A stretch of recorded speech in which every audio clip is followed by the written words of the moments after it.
Hi there. This is going to be part three of my Creative Honours Project vlog series. And so today I'm just going to speak about the things that I managed to get done over Christmas time and where I'm at now. So we're at the kind of just before the beginning of semester two now. And I actually managed to get a lot more done than I thought. Some things I didn't get done. I think the workload kind of shifted in a different direction, but that's just sometimes how things kind of roll with creative endeavours and projects, which is totally fine with me. I'm used to it by now. So during the break, it actually ended up being more of a focus on the podcast series. So there was a lot of planning around that. I managed to get in touch with 7 people that were happy to do it, so that was good. I didn't think I'd manage to get replies so quickly and get planning and sorting it out so quickly. Obviously, on my end, I was totally ready to go, happy to do these interviews whenever. But obviously, when you're relying on other people, it's down to their time schedule as well, which is completely reasonable. So. Yep, managed to get in touch with 6 people from my guitar classes that have been there for at least 3 years continuously, and they're all in 4th year now alongside me. I've started interviewing them, and as I said, like the podcast is going to be related to kind of perspectives on what it means to be a musician, what it's like studying music, not necessarily just at Perth, but obviously that is the experience that we'll be reflecting on. Also how they identify as musicians, or if they identify as guitar players. There's been a bit of an insight into guitar playing, as most of the people I've interviewed are guitarists. So although some of the episodes have gone like that, I think it's been more about general musicianship.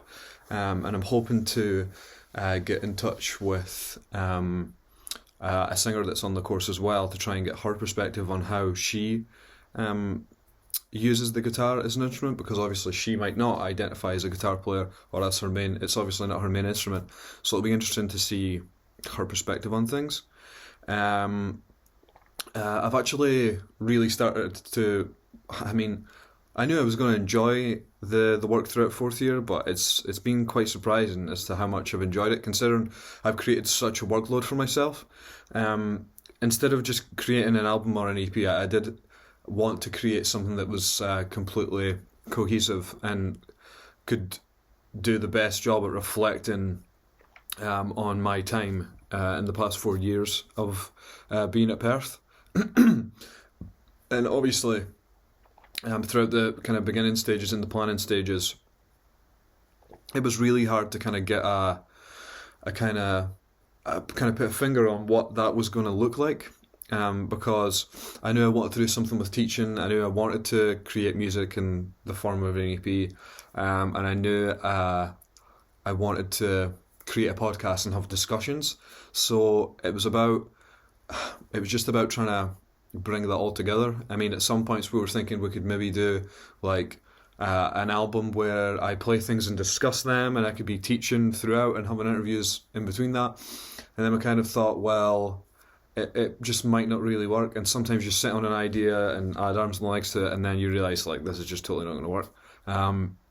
So it's been good having 3 different outlets to work within, but bringing them all together. And obviously my Creative Honours project is linked to my dissertation, and the themes and data and information that I collect from the podcast episodes, and also my own reflection of being at Perth for the last 4 years studying music, is going to be the central focus of the discussion in my dissertation. So it all completely links together, almost as if by accident.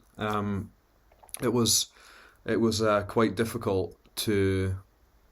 At some points, it felt difficult to kind of bring it all together, but I feel like we're totally on track for that, which is excellent. So I have 15 lessons planned for the fingerstyle school.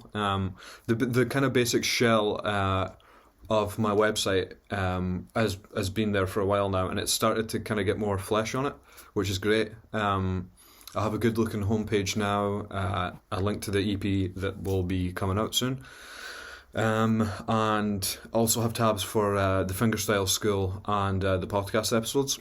So there are a couple up there just now, and I'm kind of just at the planning stages of the lessons at the moment. So far, I have planned out, I think it was about 15 or so lessons, and let's see here, 4, 6, 7, 8, 9, 10. Yeah, so 15 lessons, and that will be in 4 different sections. So they're going to be a kind of introduction in the basics, so things like speaking about different tunings you might use for fingerstyle guitar, because it's not, I think most of it is not really in standard tuning. I mean, people like Tommy Emmanuel can obviously, like they've obviously pushed the boat out and brought those techniques back to standard tuning, and I would argue that it's much more difficult to play in standard tuning than it is to play in the open tuning, so there'll be some discussion there. The types of kind of common tunings that are going to be used, finding your way around the fretboard, because obviously now that you've changed the tuning, you're not going to find like the intervals and the chords and sequences that you're used to having been in standard tuning, and also just the kind of basic posture and kind of what you might want your nails to look like if you're going to use your nails instead of your fingers. So the second section is going to be in a new tuning and finding your way. So analysing the fretboard, we're going to have a kind of more in-depth look into that. Finding the common chords and new voicings again. So we're going to be trying to find those chords that we're all used to playing in standard tuning, but with these new, more deep and emotional voicings that you can get with these altered tunings, and where to go and how to move on the fretboard, because obviously the way you would move in certain shapes in standard tuning is just going to be like totally blown out the water in these new altered tunings. And then we're going to take a more in-depth look at fingerstyle techniques. So that's going to be kind of harmonics and artificial harmonics and how to use them and utilise them. Slapping and tapping, again harmonics, and then we'll look at the kind of percussive side of guitar. It's something that fingerstyle is kind of well known for. I personally don't like it to be overdone, but if it's there subtly, it's really interesting. And then the grouping of the bass line and melody together. Kind of finally, it'll be going to a kind of composition and arrangement section, which is probably the section I'm looking forward to the most. And it's about kind of bringing all these things from the previous lessons together, and just kind of creating an almost end point to the introduction of all these lessons, which is awesome. And then we're going to have a wee section on playing kind of people's favourite songs and how they can approach learning their favourite songs in the fingerstyle sort of way. So I'll give examples of me playing some kind of well-known songs in a kind of fingerstyle manner, and I'll work to make arrangements on new songs and show those in the videos and show how easy it can actually be, and how creative you can get as well. Similarly with that, it'll then go on to writing your own fingerstyle music, and I'll show excerpts of my own music and playing and show how I kind of came up with these, and how kind of using the basic kind of scaffolding fundamentals that I've noted during the earlier lessons, how bringing all these things together, it can allow you to make your own fingerstyle music and play your favourite songs in a cool way. And then at the end, it'll just be a kind of final video to say thanks for attending the fingerstyle school. So yeah, I'm really looking forward to how that's going to come together. I do have faith that it will look really good.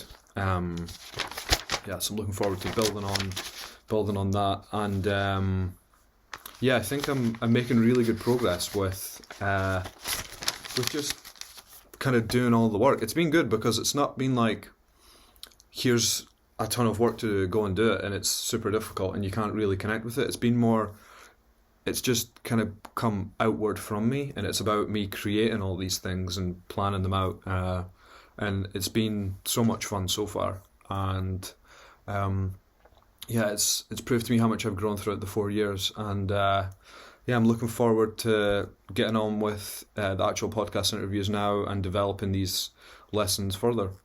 So I'll see you soon.